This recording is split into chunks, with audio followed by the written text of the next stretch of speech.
Alright everybody, this is Maclaurin Taylor series, day number 1. We're going to talk about the relationship between power series and a polynomial, and generate polynomials via derivatives, and we'll do a little bit with some of our well-known functions, e to the x, sine of x, and cosine of x at the very end. So let's get started. Alright, here is a power series of power or degree n. Truncated power series are series that terminate at a certain term. So for example, P0 of x would just be some constant. Right? P1 of x would be linear. P2 of x would be a quadratic representation. So it's polynomial of degree 0, degree 1, degree 2. Alright, let's move on. That's just a little bit of the basics of the terminology and syntax that we'll use here. Okay, so polynomials can be generated given derivative conditions. Okay, so let's just call, some function q2 of x, right, which has degree 2, b0 plus b1 times x plus b2 times x squared. So b0, b1, and b2 are all constants. Alright, they're just coefficients. Alright, so if I were to take q2 of x, which as we know is b0 plus b1 times x plus b2 times x squared, and I plugged in a 0 for x everywhere I saw an x, q2 of 0 would equal b0. Alright, what if I took the derivative of this? Well, b0 is a constant, so the derivative of that is 0. So I would get b1 plus 2b2 times x. So what would q prime of 2 of that, or q2 prime of 0 be? Well, if I plugged in a 0 for x, I would get b1. Okay, what if I took the derivative of q2 prime? I would get q double prime of x, which would equal 2b2. So b2 would equal q2 double prime of 0 over 2. Alright, so now I can form a polynomial. q2 of x is equal to b0. Well, b0, as we know right here, is q2 of 0, which would be 5. b1 is q2 prime of 0, which is negative 7 times x, right? And b2, as we see over here, is q2 prime of 0, which is 14 x squared, don't forget, divided by 2. So a simplified version of q2 of x is 5 minus 7x plus 7x squared. We've built a polynomial just using derivatives. Let's do another. Okay, so now we've got q3 of x. So we've got a third degree polynomial. I'm actually going to do all of the derivatives right here. So q3 prime of x, b0 is gone. That would mean I'd have b1 plus 2b2 of x minus 1 plus 3b3 of x minus 1 squared. Okay, let's go out again. Q double prime of this third degree polynomial would be 2b2 plus 3 times 2b3 of x minus 1. Do I have to go out again? I do. I gotta go out to the third derivative. Q3 triple prime of x would simply equal 3 times 2b3. Alright, so let's look at each of these situations individually. Q3 of 0, if I plugged a 0 in, oops, not 0, of 1, right? Now we've shifted this function over 1 unit, right? So I'm going to plug in a 1 to make that 0. So Q3 of 1 will equal B0. Q3 prime of 1, right, now I'm looking here, would be B1. You're going to start to see a pattern here. Q3 double prime of 1 would equal 2b2. Q3 triple prime of 1 will equal 3 times 2 times b3. Now let's do some simplifying. Oops. That means that b0 is equal to Q3 of 1, which is 11/3. Alright, let's hold on to that. That means B1 is equal to Q3 prime of 1, which is 1. Hold on to that. Q double prime of 1 is, so 2b2 is equal to 2. So that means b2 is equal to 2 over 2. I'm going to leave it like that for just a moment. And Q3 triple prime is equal to 3 times 2 times b3, which is equal to 4. So b3 is equal to 4 over 3 times 2.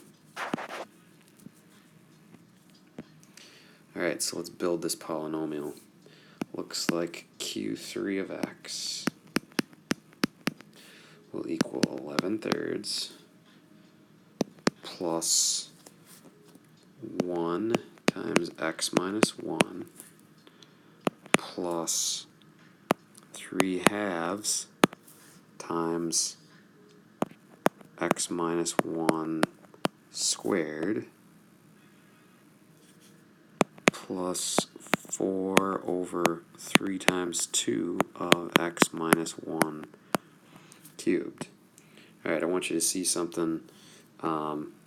I left this as 3 times 2 and this is 2 because we'll see on the next page this is actually 3 factorial and 2 factorial, and this is a 1 factorial, just hidden. Okay, so let's go on to another example. Alright, let's generalize this. Shifted a units to the right now. Okay, so let's do again Q2 prime of x. This is just repeating what we've already done, so that'd be b1 plus 2b2 of x minus a. Q double prime will be 2b2.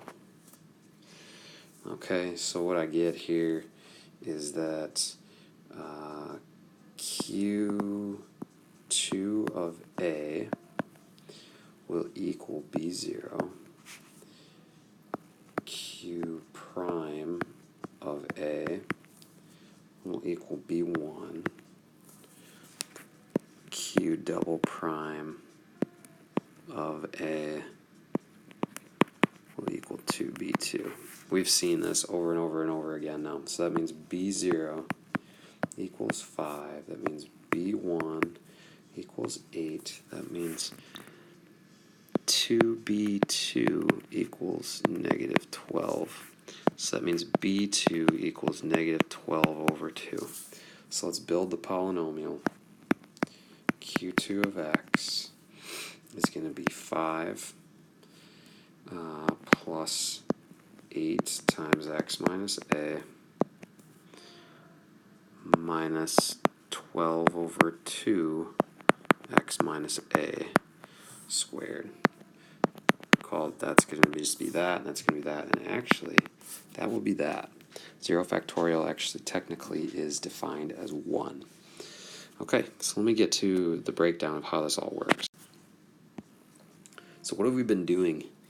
We've been generating polynomials from functions.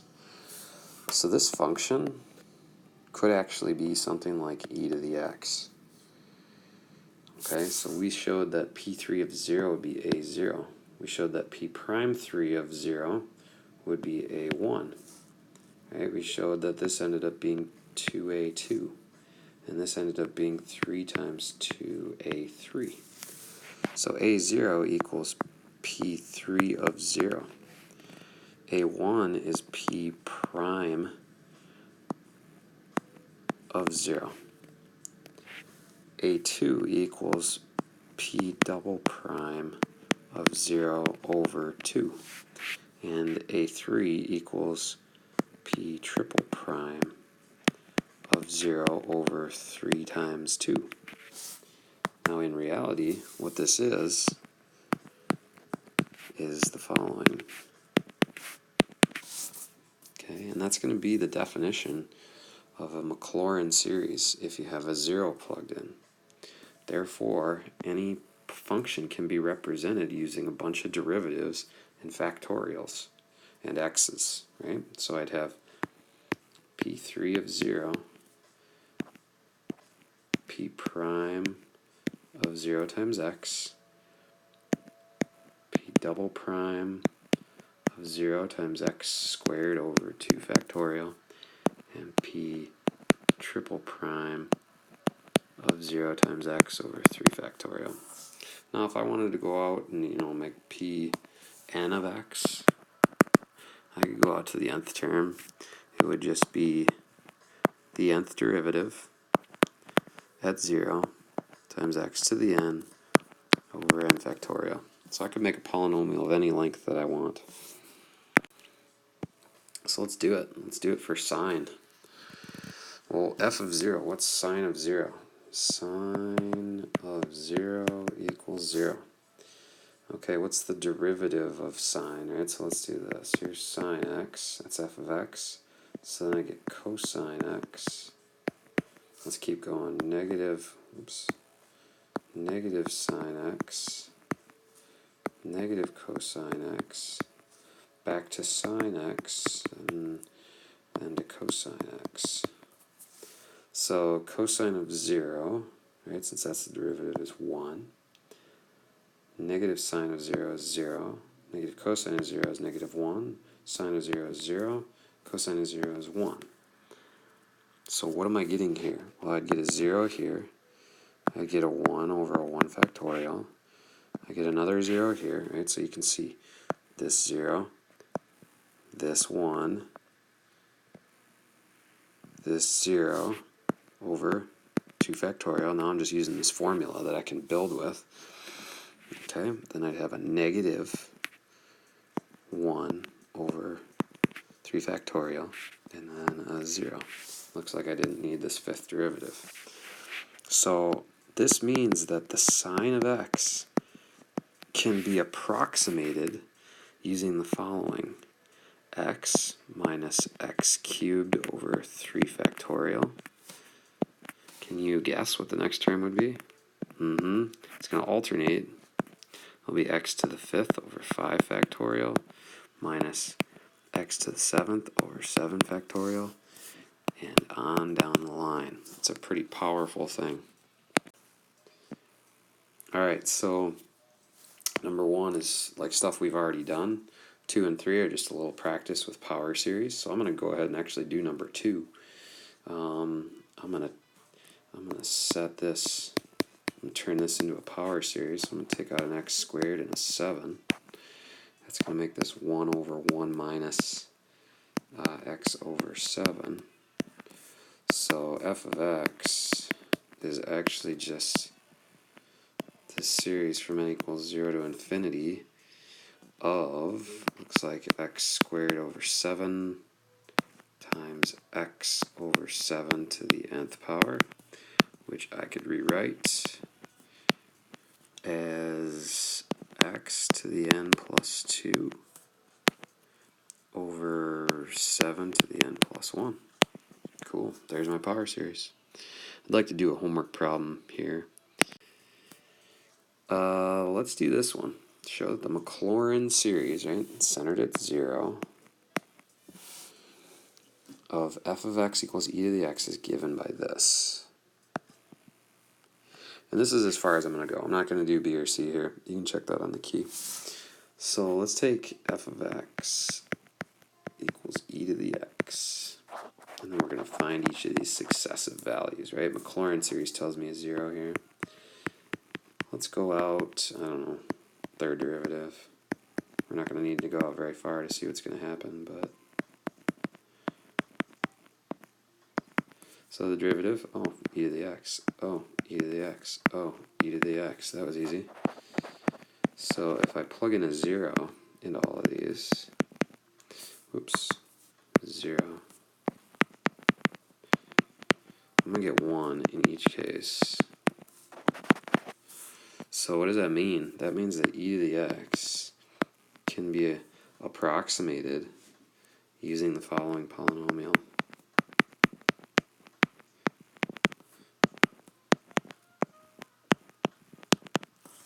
That's amazing, you guys. That is amazing. But how could I write it as a power series?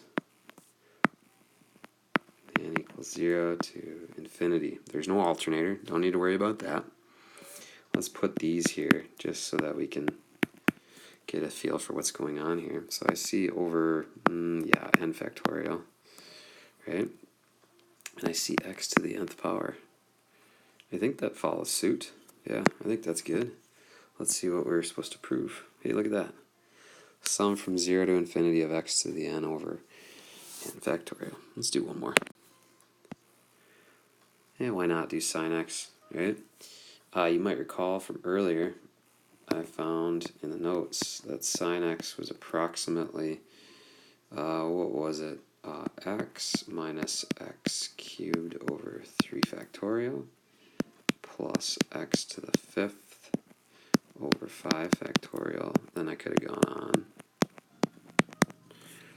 So now this is where it gets a little tricky, okay? This, if I were to write this as a power series, alright, oops, I want approximations, there we go.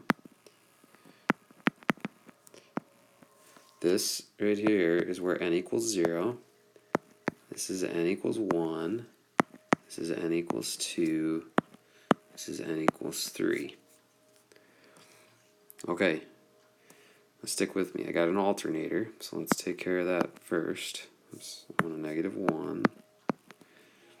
And since my first term is positive, I'm going to go to the nth power, because that'll be negative 1 to the 0, which will be positive. Okay, let's put a 1 factorial here too. Alright. Now, I got to do something with x.